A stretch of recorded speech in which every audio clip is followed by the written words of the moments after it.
నమస్తే. గాదే సాయికృష్ణ 23 ఏళ్ల యువకుడు ఉన్నాడా, మరణించాడా? 29వ తారీఖున ఏపీ హైకోర్టు ముందు పోలీసులు హాజరుపరచగలరా? ఇది పెద్ద చర్చనీయాంశంగా తయారైంది వాళ్ళ రాష్ట్రంలో. నిన్ననే ఏపీ హైకోర్టు గాదే సాయికృష్ణ 29వ తారీఖు లోపల హాజరుపరచవలసిందిగా ఆదేశించింది.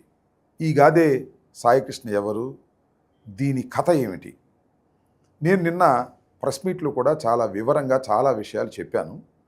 కానీ మళ్ళా కొన్ని విషయాలు చెప్పాలనే ఉద్దేశంతోనే ఈ వీడియో చేస్తున్నాను. గాదే సాయికృష్ణ 23 ఏళ్ల యువకుడు, విజయవాడకు చెందినటువంటి వ్యక్తి, కొంత క్రిమినల్ బ్యాక్గ్రౌండ్ ఉన్నటువంటి వ్యక్తి కూడా. అతని మీద కొన్ని కేసులు కూడా ఉన్నాయి. అయితే విజయవాడ కృష్ణలంకకు చెందినటువంటి పోలీసులు సిఐ నాగరాజు గారి ఆధ్వర్యంలో మార్కాపురంలో ఉన్నటువంటి సాయికృష్ణని మే 9వ తారీఖున కస్టడీలోకి తీసుకొని పోలీస్ స్టేషన్లోకి తీసుకొచ్చారు. ఆ తర్వాత ఏం జరిగిందనేది ఇక్కడ ప్రశ్న. అసలు సాయికృష్ణ ఉన్నాడా, చనిపోయాడా, సాక్ష్యాధారాలు ఏమైనా ఉన్నాయా అనేది పెద్ద ప్రశ్నగా తయారైంది. వారి తల్లి విజయలక్ష్మి గారు చెప్పేటటువంటి మాటలు, వాదన ఏమిటి అంటే, మా సాయికృష్ణని కుర్రవాడిని తీసుకొచ్చి కొట్టి చంపేశారు అనేటువంటి వేదనతో తల్లి అల్లాడిపోతుంది. ఇంటికాడ నా చేతిలో ఫోన్ లాక్కున్నారు సార్. వీళ్ళు కానిస్టేబుల్స్ ఇద్దరు నా ఫోన్ లాక్కొని ఇక్కడికి వచ్చేసారు, స్టేషన్కి తీసుకొచ్చేసారు. నన్ను ఆడు చచ్చిపోయాడు అనుకో, వెళ్ళిపో అన్నాడు. నేను ఏడ్చుకుంటా పక్కన కూర్చున్నా. తర్వాత 15 రోజుల తర్వాత ఫోన్ ఇవ్వండి అయ్యా, నా పిల్లోడు ఎక్కడ ఉన్నాడో నేను ఫోన్ చేసుకుంటాను, నాకు ఫోన్ ఇవ్వండి అయ్యా అన్న. ఫోన్ ఇవ్వండి అయ్యా అంటే నా ఫోన్ ఇవ్వాల. 15 రోజులు తిప్పించుకున్న తర్వాత ఇటయ్యాన నేను వెళ్ళి ఇవ్వండి అయ్యా ఫోన్ అంటే అవన్నీ అందులో అన్ని నా కొడుకు ఫోటోలు తీసేసి ఒట్టి ఫోన్ ఇచ్చి పంపించారు. ఏంటి నువ్వు నీ కొడుకు చచ్చిపోయాడని చెప్పానుగా, ఎందుకు వస్తున్నావు నువ్వు అన్నాడు. అయ్యా నాకు భయం వేసి నేను ఉన్న చోట్ల అన్నీ ఎత్తుక్కున్నా, నాకు ఎక్కడ దొరకలా, నాకు ఎక్కడ కనపడ. ఆఖరికి నిన్న గవర్నమెంట్ హాస్పిటల్కి కూడా వెళ్ళి మాసులుగా కూడా చూసుకున్నాను. నాకు దయచేసి చెప్పి చేశాడు, చంపేస్తున్నానని చెప్పి. నా బిడ్డ నాకు లేడయ్యా, నా బిడ్డ నాకు తెచ్చిపెట్టిన అందరికి నాకు ఓపిక కూడా లేదు. నేను తిండి తిరుగుడు తిరిగానయ్యా, నాకు ఎక్కడున్నాడు బిడ్డ చెప్పేశాడయ్యా. పేదవాళ్ళకి ఇంత తేలిగయ్యా బాచులోకి వెళ్ళి ఎదుకునే బిడ్డ చేసి కనపట్టం లేదయ్యా. ఎన్నిసార్లు ఆ తర్వాత ఏపీ హైకోర్టును ఆశ్రయించారు, హిబియస్ కార్పస్ పిటిషన్ వేశారు. నిన్నటి లోపల హాజరుపరచవలసిందిగా కోర్టు వారు ఆదేశించారు.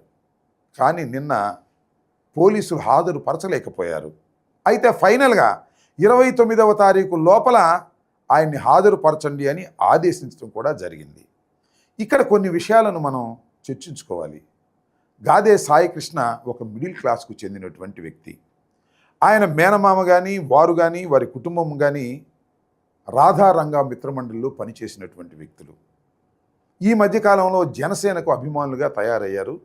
జనసేన తరపున చురుగ్గా పాల్గొంటున్నటువంటి కుటుంబం కూడా. అయితే గాదే సాయికృష్ణ మీద కొన్ని కేసులు ఉండటం, క్రిమినల్ బ్యాక్గ్రౌండ్ ఉండటంతో అతన్ని పోలీసులు స్వాధీనం చేసుకున్నారు, తీసుకొచ్చారు, కృష్ణలంకలో పెట్టారు.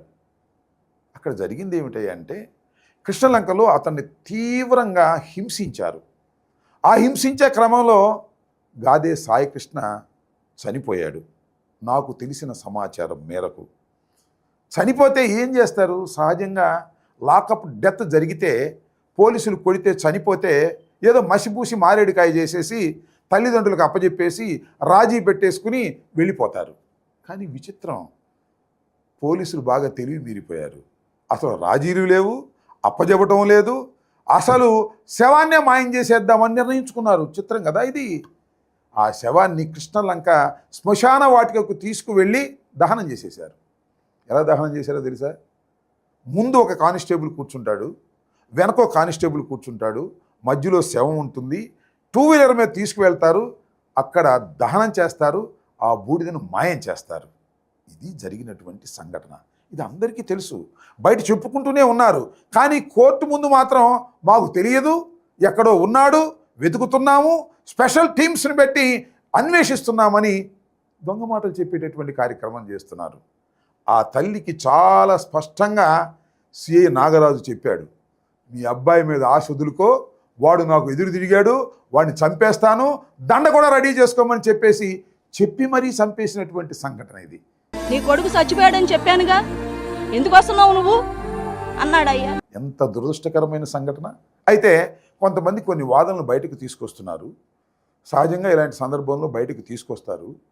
ఈ సాయికృష్ణ అనే వ్యక్తి క్రిమినల్ అని, అనేక అరాచకాలకు పాల్పడ్డాడని చెబుతున్నారు. మేబీ కావచ్చు, అరాచకాలకు పాల్పడి ఉండొచ్చు, క్రిమినల్ అవ్వుండొచ్చు. అయితే పోలీసులు తీసుకొచ్చి హత్య చేసేస్తారా? పోలీసులు తీసుకొచ్చి చంపేస్తారా? రక్షక భట నిలయంలోనే భక్షణ చేసేటటువంటి కార్యక్రమం పోలీసులు చేస్తున్నారంటే ఏమిటి ధైర్యం? ఈ ప్రభుత్వం అంత ధైర్యం ఎందుకు ఇచ్చింది? పోలీసులు విచ్చలవిడిగా హత్యలు చేసేటటువంటి కార్యక్రమాలు చేస్తుంటే సమాజం ఎక్కడికి పోతుందని అడుగుతా ఉన్నా. చట్టం ఏం చెప్తుందని అడుగుతా ఉన్నా. మీకు ఈ సందర్భంలో ఒకటి గుర్తు చేస్తున్నా. రీసెంట్గానే తమిళనాడు మదురై కోర్టు ఒక జడ్జిమెంట్ ఇచ్చింది. తండ్రి కొడుకుని ఇద్దరిని తీసుకువెళ్ళి చిత్రహింసలకు గురి చేసి చంపేశారు అక్కడ. దాని మీద న్యాయ విచారణ జరిపిన తర్వాత 9 మంది పోలీసు అధికారులను దోషులుగా నిర్ణయించి 9 మందికి ఉరిశిక్ష వేసేశారు. అంతేకాదు సుమా, 1,40,00,000 రూపాయలు బాధిత కుటుంబానికి చెల్లించవలసిందిగా కూడా ఆదేశించారు. అలాంటి కఠినమైనటువంటి నిర్ణయాలు కోర్టులు తీసుకుంటాయి. ఎందుకంటే పౌరుడికి జీవించే హక్కు ఉంది. నేరం చేస్తే వారిని శిక్షించవలసింది పోలీసులు కాదు, న్యాయస్థానాలు. న్యాయస్థానపు అధికారాలను కూడా చేతిలోకి తీసుకొని పోలీసులు వ్యవహరిస్తుంటే చట్టాలు ఊరుకుంటాయా? ఇది ధర్మమేనా? దీని మీద ప్రజలు ఆలోచించవలసిన అవసరం ఉందని చెప్పదలుచుకున్నాను. నేను చెప్పదలుచుకున్నది ఏమిటంటే, సాయి కృష్ణ నేరస్తుడు అయినా కూడా కోర్టులు నిర్ణయించాలి తప్ప సిఐలు ఎస్ఐలు కాదని మనవి చేస్తున్నా. ఇవాళ ఏం జరుగుతూ ఉందంటే, సాయి కృష్ణను చంపేశారు, బూడి చేసేశారు కాబట్టి తల్లిదండ్రులతో బేరాలాడుతున్నారు, వారి బంధువులతో బేరాలాడుతున్నారు. ₹1,00,00,000 ఇస్తాం, 50 లక్షలు ఇస్తాం, మీరు వెనక్కి రండి, హిబియస్ కార్పస్ వెనక్కి తీసుకోండి అని బతిమలాడుతూ ఉన్నారు. సరే, ఏం జరుగుతుందో మనం చూడాలి. ఇంకా రేటు కూడా పెంచుతున్నారు. 29వ తారీఖు లోపల మీరు సాయికృష్ణని కోర్టులో హాజరుపరచమని పోలీసులకు ఆదేశించిన తర్వాత రేటు కూడా పెంచేటటువంటి కార్యక్రమం చేసి ఏదో ఒక విధంగా మసిపూసి మారేడికాయ చేసి రాజీ పడిపోవాలనేటువంటి ప్రయత్నం చేస్తున్నారు పోలీసులు. సఫలమవుతాయో విఫలమవుతాయో తర్వాత చూద్దాం. దీనిలో మొత్తం పోలీసు యంత్రాంగం అంతా ఇరుక్కునేటటువంటి పరిస్థితి ఉన్నది. డీజీపీ దగ్గర నుంచి కమిషనర్ వరకు ఈ నేరం తెలిసే జరిగిందనేటువంటిది బయట జరుగుతున్నటువంటి విషయం. కాబట్టి నేను రాష్ట్ర ప్రజానీకానికి, పౌర హక్కుల మీద విశ్వాసం ఉన్నవారికి, మేధావులకి నేను సవినయంగా మనవి చేసేటటువంటి అంశం ఏమిటంటే, సాయికృష్ణ నేరస్తుడైన పోలీసులు చంపే హక్కు లేదనే విషయాన్ని గమనించి ఇలాంటి సంఘటనలను మనం అందరం కూడా వ్యతిరేకించాలని, ప్రజల్లోకి తీసుకువెళ్ళాలని, ఎవరైతే పోలీసు అధికారులు అన్నెసరీగా ఒక మనిషి యొక్క ప్రాణాన్ని తీసేశారో ఆ పోలీసు అధికారులకు శిక్ష పడేంత వరకు కూడా సమాజం కూడా ఈ పోరాటానికి మద్దతు ఇవ్వాలని ఈ సందర్భంగా నేను కోరుకుంటున్నాను. ధన్యవాదాలు. హిట్ టీవీ యాప్, ఇందులో short news, live news, entertainment shows, movies, digital magazines తో పాటు మీ జిల్లా వార్తలను కూడా ఫ్రీగా చూడొచ్చు. ఇంకెందుకు ఆలస్యం, వెంటనే హిట్ టీవీ యాప్ ని డౌన్లోడ్ చేసుకుని ఫ్రీగా ఎంటర్టైన్మెంట్ పొందండి. Hit TV app. Hit TV app. Please download hit TV app. Hit TV app ని ఫ్రీగా డౌన్లోడ్ చేసుకుని ఎంజాయ్ చేయండి. మీకు నచ్చిన ఎంటర్టైన్మెంట్ కోసం హిట్ టీవీ యాప్ ని ఫ్రీగా డౌన్లోడ్ చేసుకుని ఎంజాయ్ చేయండి. హిట్ టీవీ యాప్ ని డౌన్లోడ్ చేసుకుని ఆస్వాదించండి, ఆశీర్వదించండి. ఇంతమంది సెలబ్రిటీలు హిట్ టీవీ యాప్ ని డౌన్లోడ్ చేసుకోండి అని చెప్తున్నారంటే ఎంత మంచి యాప్ ఆలోచించండి. అమెరికా అమెరికా అమెరికా అమెరికాలో చదవాలనుకునే వాళ్ళకి విశ్వసనీయమైన పేరు మన శౌర్య కన్సల్టెన్సీ. UK లో 1 year masters. UK లో 1 year masters. 2 years work permit up to 5 years visa. Contact Saurya Consultancy. Contact 89851 89851.